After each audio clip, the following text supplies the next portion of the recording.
Video हेर्नु है बालेन शाहले के भन्छ काम गरेर देखाउँछ राष्ट्रिय स्वतन्त्र पार्टीले। राष्ट्रिय स्वतन्त्र पार्टी तपाईहरुसँग यहाँ भोट माग्न आएको होइन, काम माग्न आएको हो। काम दिनुस् है।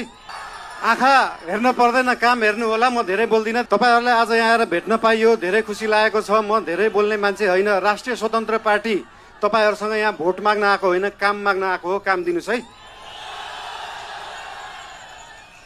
तपाईहरुले भोट दिनु भएन भने पनि राष्ट्रिय स्वतन्त्र पार्टीले सुदूरपश्चिम बनाउँछ। काम माग्न आएको हो। के छ तपाईहरुको काम? हाम्रो उम्मेदवारहरूलाई, हाम्रो पार्टीका मान्छेहरूलाई हाम्रो काम यो हो भनेर लिस्ट दिनु। भोट नदिए पनि हुन्छ, बरु कामको लिस्ट दिनु। काम गरेर देखाउँछ राष्ट्रिय स्वतन्त्र पार्टीले।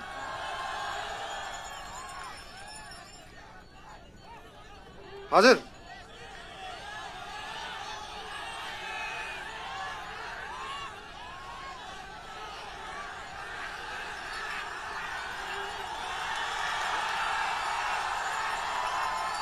आँखा हेर्न पर्दैन, काम हेर्नु होला। म धेरै बोल्दिनँ। धेरै